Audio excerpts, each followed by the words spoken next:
Everyone. First of all, thank you so much for continuing to support my research efforts. As Erin pointed out, it's certainly a relief after getting that submission in.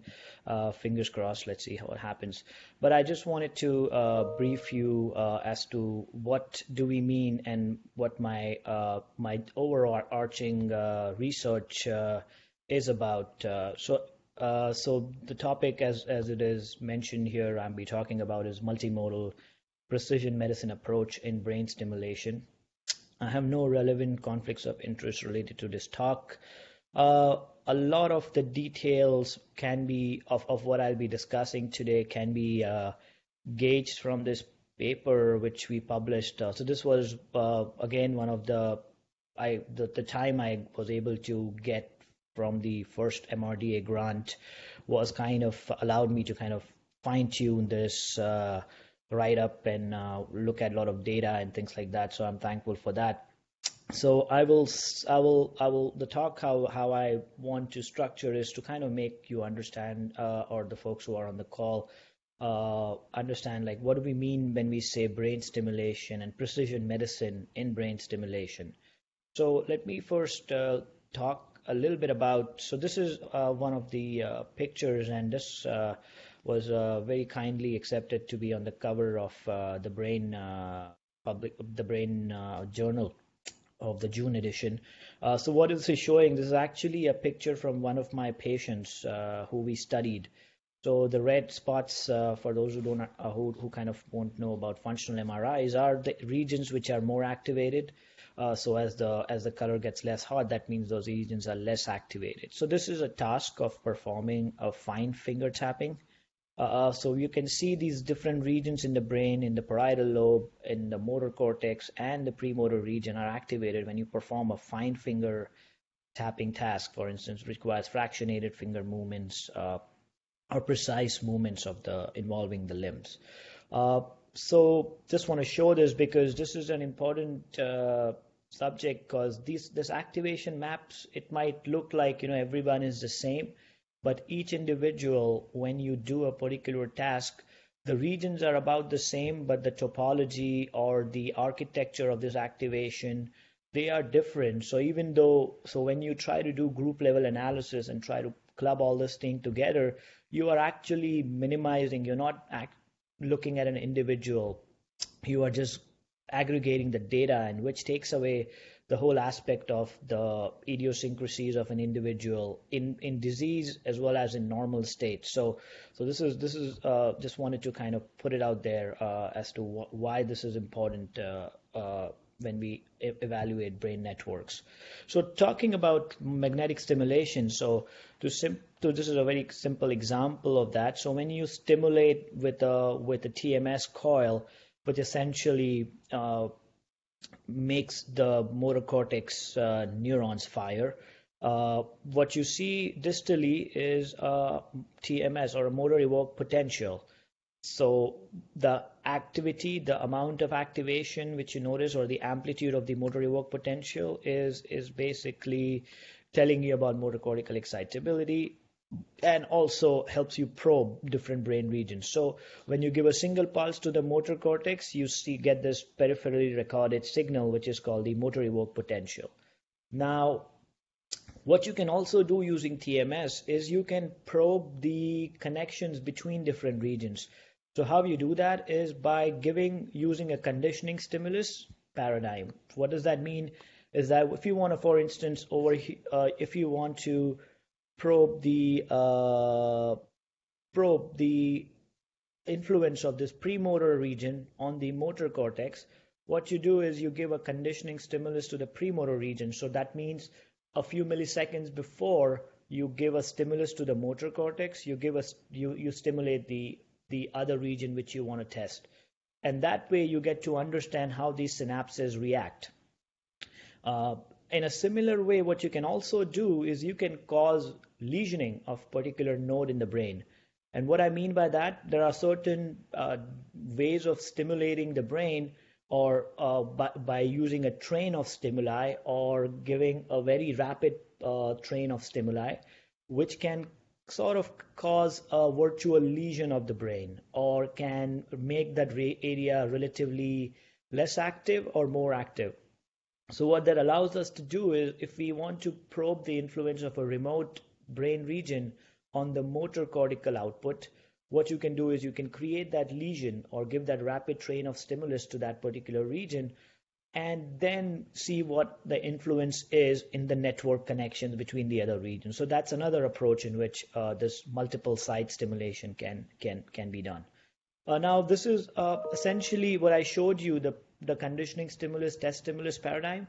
So what has been known, what was known before our work, was that in healthy subjects, when you give a conditioning stimulus to the premotor region and before you give a stimulus to the motor cortex, there is a reduction in the size of the motor evoked potential, which means the interaction is inhibitory.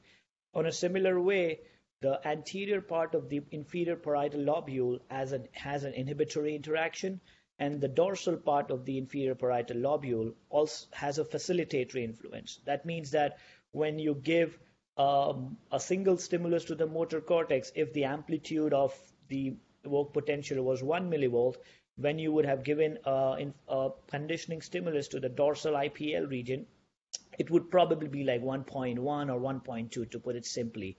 So there will be facilitation of the motor evoked potential. So this is a normal interaction. So you're saying this is the normal physiologic interaction between these different brain nodes. Now, in hand dystonia, what was noted before was that the premotor ventral interaction with the motor cortex was actually noted to be facilitatory, or there was no inhibition. So there was this theory of loss of inhibition in dystonia, which kind of one of the reasons why it's been there is because of this data. The anterior IPL influence was inhibitory as healthy volunteers, whereas in the dorsal IPL, this information was not really known. So this was something which was not known before our study. So now let me talk about what we mean by precision medicine. So what I'm talking about is this previous studies which were done, and a lot of these studies which have been done on brain stimulation.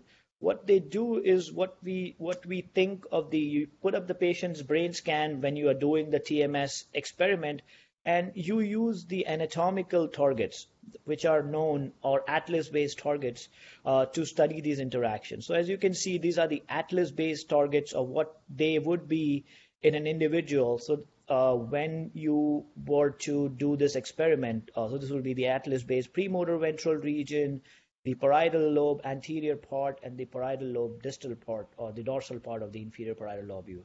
However, in the same patient, as you note here, this is the same patient whose fMRI, which is superimposed onto the anatomical scan, and you see that the actual activated network of the fine motor control pathway, which we are trying to investigate using this stimulation paradigm, is very different. So you can see there is a difference of anterior IPL versus the actual functional IPL, and the anterior, the premotor ventral region, the anatomical target compared to the functional target. And this is different for each individual. So when you're targeting this different individuals, it is important that the idea of precision is that you target each individual's relevant functional network instead of using this atlas-based targeting. So based on our data, I'm just going to summarize the influence. So in the healthy volunteers, it was similar to what you had noted earlier in the slide, that the premotor ventral motor cortical interaction is inhibitory. The anterior IPL motor cortex is inhibitory as well, whereas the dorsal IPL M1 interaction is facilitatory. So if you see the parietal lobe, the inferior parietal lobe, there is this gradient of facilitation to inhibition as you go from the more posterior part, or what we call the dorsal part of the inferior parietal lobule, and move anteriorly. In our patients, or our cohort of focal dystonia or task-specific dystonias with writer's cramp, what we noted was that there was no loss of inhibition. So the premotor ventral interaction with M1, now using that, there is a difference that we used our precision approach. We used each patient's functional activation map, and we did not notice any loss of inhibition there. As regards the anterior IPL interaction, over here we did not find that there was any inhibition. It was about the same, so there was no real influence of the AIPL or the anterior IPL influence on M1. And this was very interesting that the dorsal part of the inferior parietal lobule was actually, the influence was opposite of what was in the healthy state. So it was inhibitory compared to facilitation, which was noted in the healthy volunteers. So this gradient of facilitation to inhibition was actually reversed to a certain extent in patients with writer's cramp. So now moving on, so what we did was we created a virtual lesion of the dorsal IPL region using this rapid stimulation protocol called teraburst stimulation.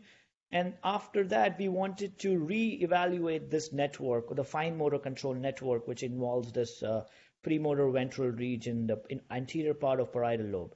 So what we noted was, like after teraburst stimulation, the initial inhibitory influence of the premotor ventral region was now facilitatory in patients with writer's cramp. And in anterior part of the IPL interaction, which was initially not noted to have a null interaction, or there was no real influence, it was now normalized towards what was noted in patients who are healthy. So the inhibition, so the AIPL M1 interaction was now inhibitory, like it was noted in healthy volunteers. I'm just going to give one quick slide what we mean by multimodal approach. So we also looked at the functional interaction. So when we're looking at the resting state fMRI data, we found that there was the same abnormality which was noted using our physiologic interaction with TMS within the parietal premotor network. We found that there was an increased connectivity between the parietal premotor network in dystonia patients compared to healthy volunteers. However, we also looked at the structural connectivity. So using fractional anisotropy and measures using DTI metrics, we probed the structural connectivity, and we did not find any differences in the structural connectivity. So combining all these different ways of functional interactions using physiologic measures like TMS, resting state fMRI data, and structural fMRIs. Using this multimodal approach, we were able to demonstrate that this interactions within the parietal premotor network, the fine motor control network, there is abnormalities in this which we thought was mainly driven by the parietal lobe, and also the fact that these network abnormalities are plastic, or in other words, we can normalize them or influence these network interactions to behave like those which are normally noted in healthy subjects. So these were the interim conclusions, and which sort of are the guiding principles for our proposed research. That we know that we know very little, as I might say, if I may, that about the various fine motor control, how we acquire these abilities, and when we don't know how we acquire these abilities, it is even harder to understand how we lose these different abilities in pathologic disorders. So now various neurologic disorders such as stroke, dementias, and neurodegenerative disorders, there is loss of praxis, or what we call as apraxias, or loss of or inability to perform learned and perfected motor skills. The parietal lobe has been time and again implicated in the pathophysiology of task-specific dystonias, and also all these disorders which we know which were involved in apraxia. And just a general simple comment would be that the role of parietal lobe, which is implicated in task-specific dystonia compared to, say, neurodegenerative disorders or post-stroke apraxias, if you were to look at what the role of the parietal lobe is, the parietal lobe is hypoactive, whereas in task-specific dystonia, we show that the activity is overactive. So there is this corruption of signal. Either it is less signal or less information coming from the parietal lobe, or there is an increased activity which is again corrupting this motor pathway or this learned perfected motor skill. So the essential part of our planned research, or what we submitted, was to use this task-specific dystonia as a disease model, and using this multimodal approach, combining advanced neuroimaging. I would not comment on the advanced neuroimaging in the constraints of the time. So just like how stimulation is important in functional MRI data, when we acquire it at an individual subject, is also very important. So it's an entire different topic, and that's kind of the field of expertise of my co-investigator in analytics. And personalized brain stimulation, which is sort of what I've been working towards and been working as part of my project to study this network abnormalities in the Praxis network. So thank you for your attention, and I will be happy to answer any questions.